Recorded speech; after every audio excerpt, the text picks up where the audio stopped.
వి gold trusted gold buyers మీరు తాకట్టు పెట్టిన బంగారాన్ని విడిపించి ఈ రోజు ఉన్న మార్కెట్ ధరకు కొనబడను. బిఫోర్ సాంగ్స్ ఈ పుష్ప ఫిలింది హిట్ అవ్వకముందు మీ ఇన్కమ్ సోర్స్ ఎలా ఉండేది? మీ స్టూడియోస్ సెటప్ ఎలా ఉండేది?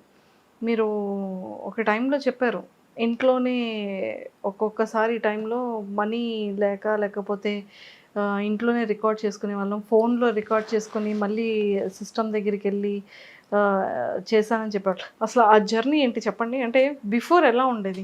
అప్పుడు నేను ఈ ఫీల్డ్కి అయితే 2018లో వచ్చాను మేడం. 2022లో నాకంటే ఒక గుర్తింపు వచ్చింది. ఈ 4 years కూడా సో ఒక సాంగ్ మనం ఆ టైంలో ఒక సాంగ్ ఆడియో చేయాలనుకుంటే ఒక 15 to 20K అయ్యేది, ఒక 15 నుంచి 20,000 అయ్యేది. ఆ టైంలో 20,000 అంటే నాకు చాలా కష్టంగా ఉండేది అనమాట. అప్పుడు ఈవెంట్స్కి వెళ్తే రోజుకి 2,000 లేకపోతే 3,000 మిగిలేదు నాకు. అలాంటిది ఒక 7-8 ఈవెంట్లు ఆడితే కానీ ఒక సాంగ్ అయ్యేది కాదు. సో ఫ్యామిలీ నా మీద ఆధారపడి ఉండేది ఆ టైంలో కూడా. ఇప్పటికీ నా మీద ఆధారపడి ఉంది, ఆ టైంలో కూడా నా మీద ఆధారపడి ఉంది. సో అవన్నీ బేస్ చేసుకుంటూ సో మనకి ఇష్టమైన ఒక పాట మైండ్లోకి వచ్చినా అది చేయాలంటే చాలా కష్టంగా ఉండేది. సో ఎవరిని ప్రొడ్యూస్ చేయమని అడగాలో తెలిసేది కాదనమాట ఆ టైంలో. అది సెల్లో రికార్డింగ్ చేసుకొని సో మాకు టీం అబ్బాయిలు Santosh keyboard Santosh like spots Prasad Sai వీళ్ళు ఉండేవారు అనమాట. వీళ్ళని ఇంటికి పిలిపించుకొని సో బిట్ వర్క్లు కావచ్చు లేకపోతే రిథమ్స్ కావచ్చు అన్నీ ఇంటి దగ్గరే ఒక ప్లానింగ్ అంతా అయిన తర్వాత సో మనకు తెలిసిన వాళ్ళకి స్టూడియో వెర్షన్ చేసుకుందాం అంటే హెవీగా బడ్జెట్ కాకుండా ఒక 5,000-6,000లో చేసుకుందాం మనకు ఆలోచనతోటి. సో జాన్ విక్టర్ గారని ఆయన మొదటి పరిచయం అనమాట. సో ఇప్పుడు ఆయన ఎంత తీసుకుంటున్నారు పక్కన పెడితే ఆ టైంలో నాకు 5,000కి ఒక సాంగ్ చేసేసేవారు అనమాట. ఓపెన్గా చెప్పాలనుకుంటే పల్సర్ బైక్ సాంగ్ 5 నుంచి 10,000కి అయిపోయింది. అంటే ఆ టైంలో నాకు చాలా హెల్ప్ అయ్యారు. 5 to 10,000 చేశారు. మీకు ఎంత రెవెన్యూ వచ్చింది? అది టోటల్గా చూసుకుంటే ఓపెన్గా చెప్పాలనుకుంటే 40-50 lakhs దాటి వచ్చింది మేడం ఒక్క పల్సర్ బైక్ సాంగ్ వల్ల. ఒక్క పల్సర్ బైక్ సాంగ్ వచ్చింది. అంటే ఉన్న విషయం చెప్పాలి, టోటల్గా ఏంటంటే దానికి ఒక వీడియో సాంగ్ చేసాము, ఫీమేల్తో పాడించాను, నేను పాడాను, ఇవన్నీ కూడా మహా అయితే ఒక 5 లక్షలు బడ్జెట్ పెట్టి ఉంటాను. 5 lakhs లో మంచిగా ప్రాఫిట్ అంతా మంచిగా వచ్చింది. ఒక 5 lakhs బడ్జెట్ టోటల్ బడ్జెట్. అప్పుడు అంటే బిఫోర్ మీరు షూట్స్ అంటే పల్సర్ బైక్ బిఫోర్ మీరు చేసేటప్పుడు స్టూడియోస్ కి రెంట్ పే చేసుకోవాలి, దగ్గర ఒక ఎక్విప్మెంట్ ఉండేది కాదు. అప్పుడు ఎలా చేసేవాళ్ళు? అదే చెప్తున్నా కదా నాకు ఈవెంట్స్ అది కదా స్టూడియోకి వెళ్ళి సాంగ్ పాడాలి అంటే స్టూడియో రెంట్ తీసుకోవాలి. అది నాకు తెలిసిన స్టూడియో అయితే ఒకటే ఉండేది మేడం. అంటే చుట్టుపక్కల చాలా ఉన్నాయి కానీ జాన్ విక్టర్ గారని పెందుర్తిలో ఉంటారు. పుష్ప ప్యారడీ సాంగ్ ట్రాక్ మీద ఫస్ట్ టైం అక్కడ పాడారు అనమాట. ఆ రోజు నుంచి ఆమె నాకు పరిచయం అనమాట. ఆయన ఇప్పుడు కూడా డబ్బులు అంటే డిమాండ్ చేయడం గట్రా ఏమి ఉండేది కాదనమాట. సో నేను కొంచెం దాని వల్ల ఇన్కమ్ వచ్చిన తర్వాత ఆయనకి నేను పే చేయడం అలా జరిగింది. ఆ టైంలో నాకు ఆయన చాలా హెల్ప్ అయ్యారు అనమాట. చాలా. సో అప్పటి వరకు ఇక్కడ విజయనగరం నుంచి పెందుర్తి తిరగడం, ఇక్కడ స్టూడియోస్ ఎవరో పరిచయం లేకపోవడం, అతనైతే ఏదో రీజనబుల్ గా మీకంటూ ఈవెంట్స్ వచ్చిన తర్వాత ఇచ్చడం, ఇవన్నీ జరిగింది. ప్రీవియస్ పుష్ప సాంగ్ కి బిఫోర్ మీ ఈవెంట్ కి ఎంత పే చేసేవాళ్ళు? 15 to 20 మధ్య ఉండేది మేడం. 15,000 నుంచి 16,000. 10 మంది టీం మాది, 10 members. మీరు 10 members వెళ్తే 15,000 15 నుంచి 20-25 ఆ మధ్యలో ఉంటుంది. అంటే కొంచెం డిస్టెన్స్ అయితే 25, కొంచెం మాకు లోకల్లో ఉంటే 20 అలా ఉండేది మేడం. అప్పుడు 15 to 20 అలా ఉండేది. ఏదైనా 20,000 బడ్జెట్, 20,000 10 members అంటే ఈచ్ పర్సన్ కి 2,000 అంటే లైక్ ఒక్కొక్కరికి ఒక్కొక్క బడ్జెట్ ఉంటుంది మేడం. అందులో అందరికి ట్రావెలింగ్ ఖర్చులన్నీ పోక నాకు 2-3,000 మిగిలేదు మేడం. లీడ్ చేసేవాళ్ళు కాబట్టి 2-3,000 మిగిలేదు మేడం. ఇప్పుడు పల్సర్ బైక్ రమణ ఈవెంట్ ఎంత చార్జ్ చేస్తున్నారు? సో ఆ ఫేమ్ వచ్చే టైంలో పల్సర్ బైక్ సాంగ్ ఎప్పుడైతే శ్రీదేవి రామ కంపెనీలో పడి చాలా వైరల్ అయిందో ఆ టైంలో అదే టీము ఇంకా టీం కూడా మారలేదు మేడం. అంతవరకు కూడా నేను స్టార్టింగ్ అయితే 2018లో ఏ టీం అయితే లీడ్ చేశాను, ఇప్పుడు వరకు ఒక 5 members కంటిన్యూగా ఉన్నారు. ఆ టైం పల్సర్ బైక్ ఎప్పుడైతే హైలైట్ అయిందో అదే 20,000కి వెళ్ళిన రమణ టీము 1,00,000 దాటిపోయింది మేడం. హైస్ట్ ఒకసారి అయితే 2,60,000కి వెళ్ళాం ఒక రోజు ఈవెంట్ కి. వన్ డే ఈవెంట్ కి 2,60,000. యావరేజ్ గా వెళ్ళింది ఏంటంటే 1 to 1.5 lakh మధ్యలో వెళ్ళాను. సో మా మిస్సెస్ కి ఆడవాళ్ళకి సంబంధించినవి అవి కొన్ని సేవింగ్స్ పెట్టుకున్నాము. బాబు గారి కోసం ఇప్పుడు చూస్తున్నాం అనమాట సేవింగ్స్ కోసం.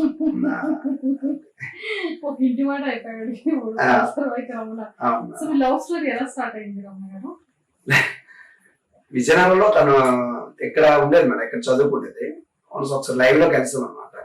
ఆ టైంలో ఇన్స్టాగ్రామ్ లైవ్ కాదు లైవ్ లో డైరెక్ట్ గా లైవ్ లో కలిసాము.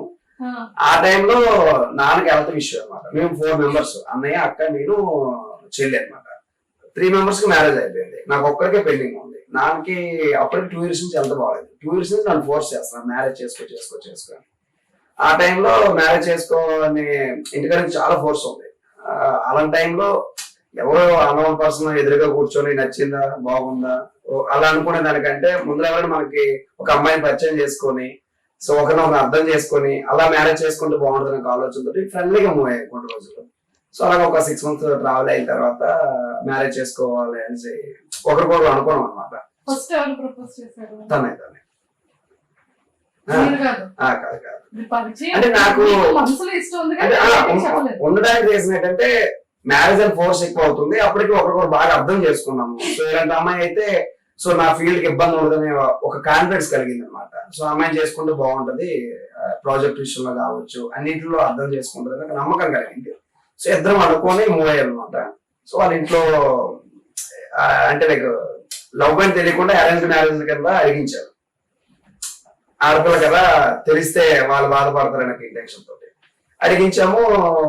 వాళ్ళు ఎలా ఫీల్ అయ్యారంటే అది ఎన్ని రోజులు ఉంటో తెలియదు కదా ఈ ఫేము, సో ఇవ్వాలంటే కొంచెం కష్టం అనేటట్లుగా వాళ్ళ దర్శనం వాళ్ళు మాట్లాడారు అనమాట. అప్పటికి అమ్మాయి ఫీక్స్ లో వెళ్ళిపోయింది. నేను కొంచెం డ్రాప్ అవ్వాలని ఇంటెన్షన్ ఉన్నా సరే ఈ అమ్మాయి మాత్రం పిచ్చి ఫీక్స్ లో వెళ్ళిపోయింది అనమాట. ఆ టైంలో ఏం చేయలేము అర్థం కాక ఇంకా ఉన్న విషయం చెప్పేస్తాం వాళ్ళకి, ఇలా ఇద్దరమే ఇష్టపడ్డాము, ఇలా మ్యారేజ్ చేసుకోవాలనుకుంటున్నాము, సో ఇలా బయటకు వెళ్ళిపోయి చేసుకోవాలనుకుంటే చేసేసుకోవచ్చు, చాలా జరుగుతున్నాయి. అలా కాకుండా 2 ఫ్యామిలీని ఒప్పించేసి సో మా ఊర్లో కావచ్చు, మీ ఊర్లో కావచ్చు, అందరి సమక్షంలో చేసుకుంటే నాకు కొంచెం వాల్యూ ఉంటది అని చెప్పడంతో వాళ్ళు కొంచెం ఇబ్బంది పడుతూ ఓకే చేశారు మ్యారేజ్ కి. సో మొత్తానికి ప్రేమ కథ అలా మొదలైంది. ఇప్పుడేమో ఒక జెరాక్స్ కూడా వచ్చేసాడు బయటకి. బాబు పేరు ఏంటి? Yashasvi Naidu. Yashasvi Naidu. Oh my god, Yashasvi మంచి సింగర్ చేద్దాం ఫిక్స్ అయ్యారు. అవును, అంటే అలానే కాదు, వాడితో యాక్సిడెంట్ తో కలిగింది. సో యశస్వి అనేది బాగుంది. నాన్నగారి పేరు అప్పలేదు అనమాట. నాయుడు. ఇంకొకటి విషయం ఏంటంటే చాలా ఎమోషనల్ మూమెంట్, ప్రెగ్నెన్సీ కన్ఫర్మ్ అయిన నెక్స్ట్ డే మా నాన్న చనిపోయాడు. అవును. సో ఈవినింగ్ ఈ టైం కి కన్ఫర్మ్ అయిన హ్యాపీనెస్ ఉండేటప్పుడు so mid night like early morning 3కి నాన్న చనిపోయారు అనమాట. ఆ టైంలో ఇంటికి వెళ్ళాము ఇక్కడ నుంచి. అవును, అంటే అప్పటి వరకు మేము అంటే మ్యారేజ్ అయిన తర్వాత ఆడపిల్ల కావాలని చాలా ఆశపడ్డాం ఇద్దరు కూడా. సో మా మిస్సెస్ కావచ్చు, నేను కావచ్చు. ఎప్పుడైతే నాన్న చనిపోయారో ఊర్లో వాళ్ళందరూ కూడా ఎందుకు బాధపడతావు, నాన్న చనిపోలేదు, మళ్ళీ కడుపు రూపంలో వెంటనే వచ్చేసాడు, టెన్షన్ పడకనే అందరు చెప్పడం మళ్ళీ నా మైండ్ సెట్ మొత్తం మారిపోయింది. పాప నుంచి బాబుకి వెళ్ళిపోయింది అనమాట. బాబునే ఫిక్స్ అయ్యాము. మళ్ళీ ఆ టైంలో అమ్మాయి పుట్టుంటే బాధపడేవాడిని. Yashasvi Naidu. Oh my god, Yashasvi మంచి సింగర్ చేద్దాం ఫిక్స్ అయ్యారు. అవును, అంటే అలానే కాదు, వాడితో యాక్సిడెంట్ తో కలిగింది. సో యశస్వి అనేది బాగుంది. నాన్నగారి పేరు అప్పలేదు అనమాట. నాయుడు. ఇంకొకటి విషయం ఏంటంటే చాలా ఎమోషనల్ మూమెంట్, ప్రెగ్నెన్సీ కన్ఫర్మ్ అయిన నెక్స్ట్ డే మా నాన్న చనిపోయాడు. అవును. సో ఈవినింగ్ ఈ టైం కి కన్ఫర్మ్ అయిన హ్యాపీనెస్ ఉండేటప్పుడు so mid night like early morning 3కి నాన్న చనిపోయారు అనమాట. ఆ టైంలో ఇంటికి వెళ్ళాము ఇక్కడ నుంచి. అవును, అంటే అప్పటి వరకు మేము అంటే మ్యారేజ్ అయిన తర్వాత ఆడపిల్ల కావాలని చాలా ఆశపడ్డాం ఇద్దరు కూడా. సో మా మిస్సెస్ కావచ్చు, నేను కావచ్చు. ఎప్పుడైతే నాన్న చనిపోయారో ఊర్లో వాళ్ళందరూ కూడా ఎందుకు బాధపడతావు, నాన్న చనిపోలేదు, మళ్ళీ కడుపు రూపంలో వెంటనే వచ్చేసాడు, టెన్షన్ పడకనే అందరు చెప్పడం మళ్ళీ నా మైండ్ సెట్ మొత్తం మారిపోయింది. పాప నుంచి బాబుకి వెళ్ళిపోయింది అనమాట. బాబునే ఫిక్స్ అయ్యాము. మళ్ళీ ఆ టైంలో అమ్మాయి పుట్టుంటే బాధపడేవాడిని. And for more videos, please subscribe to iDream. Please subscribe to iDream. Please subscribe iDream. And please subscribe to iDream. For more videos, subscribe to iDream. please like, share and subscribe to the channel. Congratulations, iDream. Subscribe to iDream. Subscribe to iDream. So subscribe to iDream Media. iDream team andarki huge congratulations. Please subscribe iDream Media. Please subscribe to iDream.